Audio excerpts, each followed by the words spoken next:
190-95% ಸದ್ಯ ಆಗುತ್ತೆ. 12 ಗಂಟೆ ಮೇಲೆ ಫ್ರೀಯಾಗಿ ಮಾತಾಡ್ತೀನಿ ಬನ್ನಿ. ಪಾರ್ಟಿ ಆಫೀಸಲ್ಲಿ ಫ್ರೀಯಾಗಿ ಮಾತಾಡ್ತೀನಿ.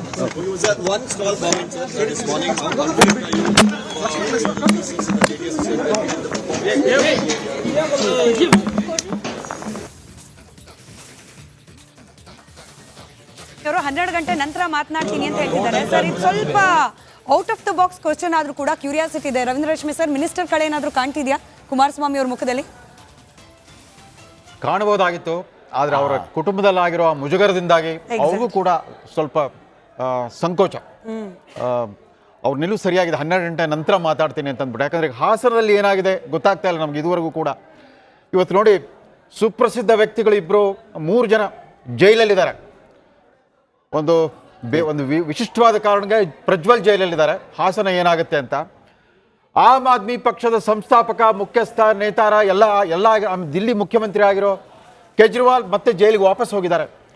ಜೈಲಿಗೆ ಹೋದ್ಮೇಲೆ ಕೂಡ ಮುಖ್ಯಮಂತ್ರಿಯಾಗಿ ಮುಂದುವರಿತೀನಿ ಅನ್ನೋದ್ರ ಮೂಲಕ ಒಂದು ಔಚಿತ್ಯದ ಪ್ರಶ್ನೆ ಕೂಡ ಕಾರಣವಾಗಿದ್ದಾರೆ ಕೇಜ್ರಿವಾಲ್.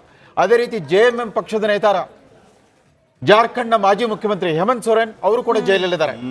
ಸೊ ಇಂಡಿಯಾ ಮೈತ್ರಿಕೂಟದ ಇಬ್ಬರು ಪ್ರಮುಖ ವ್ಯಕ್ತಿಗಳು ಮತ್ತು ಈ NDA ಮೈತ್ರಿಕೂಟದ ಒಬ್ಬ ಪ್ರಮುಖ ನಾಯಕನ ಮೊಮ್ಮಗ ಆತ ಜೈಲಲ್ಲಿದ್ದಾರೆ. ಅದು ಬಹಳ ಕೆಟ್ಟ ಕಾರಣಕ್ಕಾಗಿ. ಇದು ಕರ್ನಾಟಕದ ಮುಂದೆ ಇದೊಂದು ದೊಡ್ಡ ನೈತಿಕ ಸವಾಲಾಗುತ್ತೆ. ಅಕಸ್ಮಾತ್ ಪ್ರಜ್ವಲ್ ಗೆದ್ರೆ ಭಾರತದ ಪ್ರಜಾಪ್ರಭುತ್ವ ವ್ಯವಸ್ಥೆಗೆ, ಸಾರ್ವಜನಿಕ ಸಾಕ್ಷಿ ಪ್ರಜ್ಞೆಗೆ ದೊಡ್ಡ ಸವಾಲಾಗುತ್ತೆ. ಪ್ರಜ್ವಲ್ ಗೆಲುವನ್ನು ಸ್ವೀಕರಿಸ್ಬಿಡ್ತಾರೆ ನರೇಂದ್ರ ಮೋದಿ ಅವರು. ಯಾಕಂದ್ರೆ ಝೀರೋ ಟಾಲರೆನ್ಸ್, ಇಂಥ ಕೃತ್ಯಗಳಿಗೆ ಝೀರೋ ಟಾಲರೆನ್ಸ್ ನಿಮ್ಮ ಮಾಧ್ಯಮ ಕೂಡ ಅವರು ಸಂದರ್ಶನ ಕೊಟ್ಟಿದ್ರು. ಏನ್ ಮಾಡ್ತಾರೆ ಭಾರತದ ಪಾರ್ಲಿಮೆಂಟ್ ಇಂಥವ್ರ ಬಗ್ಗೆ ಯಾವ ನಿಲುವು ತಾಳುತ್ತೆ, ಅದು ಬಹಳ ಮುಖ್ಯ. ನಡಿ ಈಗ ಶುರು ಮಾಡೋಣ. ಕೇಸರಿಯಿಂದ ಮನೋಲ್ಲಾಸ ಮನಸ್ಸು ಮತ್ತೇರಿ ಕುಣಿದಾಡಿದೆ ನೋಡು, ಮನಸ್ಸು ಮತ್ತೇರಿ ಕುಣಿದಾಡಿದೆ ನೋಡು.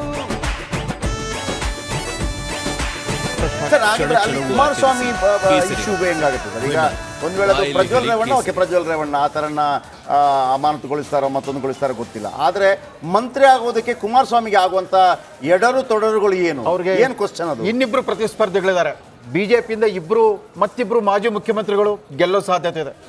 ಹಾವೇರಿಯಿಂದ ಒಬ್ರು, ಬೆಳಗಾವಿಯಿಂದ ಒಬ್ರು, ಅವರು ಗೆದ್ಬಿಟ್ರೆ 3 ಜನ ಮಾಜಿ ಮುಖ್ಯಮಂತ್ರಿಗಳ ಪೈಕಿ ಯಾರನ್ನ ಬಿಡಬೇಕು ಯಾರು ಬಿಡಬಾರ್ದು ಅನ್ನೋ ಮೈತ್ರಿ ಧರ್ಮ ಪಾಲನೆ, ಅದಕ್ಕೋಸ್ಕರ ಬರುತ್ತಾ ಅಂತ ಸ್ಮಿತಾ ಅವ್ರು ಹೇಳ್ದಂಗೆ ಮೈತ್ರಿ ಧರ್ಮ ಪಾಲನೆ ಮಾಡ್ಬೇಕಾಗತ್ತಲ್ಲ.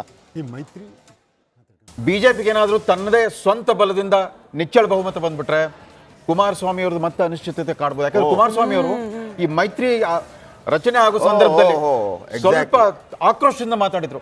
ಏನ್ 3 ಸೀಟ್ಗೋಸ್ಕರ ನಾವು ಕಾಲಿಗೆ ಬೀಳ್ಬೇಕು, ಅವ್ರ ಮನೆ ಬಾಗಿಲಿಗೆ ಹೋಗ್ಬೇಕಂತ ಈ ತರ ಮಾತಾಡಿದ್ರು. ಅದು ಎಲ್ಲೋ ಒಮ್ಮೆ ಕಾಡ್ಬೋದು ಅಂತ ಕಾಣುತ್ತೆ ಆ ಸಂದರ್ಭ ಬಂದಾಗ.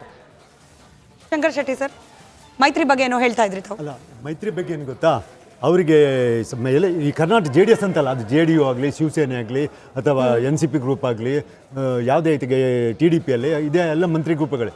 ಅವರಿಗಂತ ಇಂಥ ಒಂದು ರಿಸರ್ವೇಷನ್ ಮಿನಿಸ್ಟರ್ ಎಲ್ಲ ಅವರನ್ನು ಸೇರಿಸ್ತಾರೆ. ಅದು ಅವರು ಸಿಂಗಲ್ ಪಾರ್ಟಿ ಮೆಜಾರಿಟಿ ಬರಲಿ ಅಥವಾ NDA ಮೆಜಾರಿಟಿ ಬರಲಿ, ಪ್ರತಿಯೊಂದು ಒಬ್ಬೊಬ್ಬರು ಕೇಳ್ತಾರೆ. ಅದು ಅವನಿಗೆ ಕ್ಯಾಬಿನೆಟ್ ದರ್ಜೆಗೆ ಕೊಡ್ತಾರೆ, ಸ್ಟೇಟ್ ದರ್ಜೆ ಕೊಡ್ತಾರೆ ಅನ್ನೋ ಗೊತ್ತಿಲ್ಲ. ಲಾಸ್ಟ್ ಟೈಮ್ ಗೊತ್ತಿರೋ JDUಗೆ ನನಗೆ ಒಂದೇ ಕೊಟ್ಟಿದ್ದ, ಅವ್ರು ಓದ್ತೆ ತಗೊಳ್ಳಿಲ್ಲ. ನಮ್ಮ ಮಿನಿಸ್ಟರ್ ನಾವು ಯಾರನ್ನು ಇನ್ವಾಲ್ವ್ ಮಾಡೋದಿಲ್ಲ ಅಂತ ಹೇಳಿ ಕ್ಯಾಬಿನೆಟ್ ದರ್ಜೆ ಕೊಡದೆ ಕುಮಾರಸ್ವಾಮಿ ಸಂದೇಶ್ ಖಾಲಿ ಸಂತ್ರಸ್ತೆ ರೇಖಾ ಪಾತ್ರ ಅವರು ಮುನ್ನಡೆ. ಬಿಜೆಪಿ ಅಭ್ಯರ್ಥಿಯಾಗಿ ಕಣಕ್ಕಿಳಿದಿದ್ದ ರೇಖಾ ಪಾತ್ರ ಮುನ್ನಡೆ. ಸಂದೇಶ್ ಖಾಲಿ ಸಂತ್ರಸ್ತೆಗೆ ಟಿಕೆಟ್ ಅನ್ನ ನೀಡಿತ್ತು ಬಿಜೆಪಿ ಪಕ್ಷ. ಬಹಳ ಜಾಣ ನಡೆ ಅಂತ ಹೇಳಿ ಅದನ್ನ ವಿಶ್ಲೇಷಣೆ ಕೂಡ ಮಾಡಲಾಗಿತ್ತು. ವೆಸ್ಟ್ ಬೆಂಗಾಲ್ ಕೂಡ ಈ ಬಾರಿ, ಪಶ್ಚಿಮ ಬಂಗಾಳ ಸಾಕಷ್ಟು ವಿಚಾರ ಕುತೂಹಲ ಕಾರಣವಾಗ್ತಾ ಇದೆ. ಸಿಂಗಲ್ ಲಾರ್ಜೆಸ್ಟ್ ಪಾರ್ಟಿಯಾಗಿ ಬಿಜೆಪಿ ಹೊರಹೊಮ್ಮಬಹುದು ಅಂತ ಹೇಳಿ ಎಕ್ಸಿಟ್ ಪೋಲ್ಗಳು ಹೇಳ್ತಾ ಇದೆ. ಬಟ್ ಅದು ನಿಜ ಆಗುತ್ತಾ ಇಲ್ವಾ ಕಾದ್ ನೋಡೋಣ. ಸದ್ಯಕ್ಕೆ ಪಶ್ಚಿಮ ಬಂಗಾಳದ ಒಂದಷ್ಟು ಕ್ಷೇತ್ರಗಳ ಅಪ್ಡೇಟ್ ಅನ್ನ ಗಮನಿಸ್ತಾ ಇದ್ರಿ. ಮತ್ತೊಂದು ಕಡೆ ಬೆಂಗಳೂರು ಉತ್ತರದಲ್ಲಿ ಶೋಭಾ ಕರಂದ್ಲಾಜೆ ಮುನ್ನಡೆ. ಕರಂದ್ಲಾಜೆ ವಿರುದ್ಧ ರಾಜೀವ್ ಗೌಡಗೆ ಲೀಡ್. ಸ್ಮಿತಾ ರಂಗನಾಥ್ ಅವರ ಕ್ಷೇತ್ರ ಇದು. ನಾನು ವೋಟ್ ಹಾಕಿದ ಕ್ಷೇತ್ರ.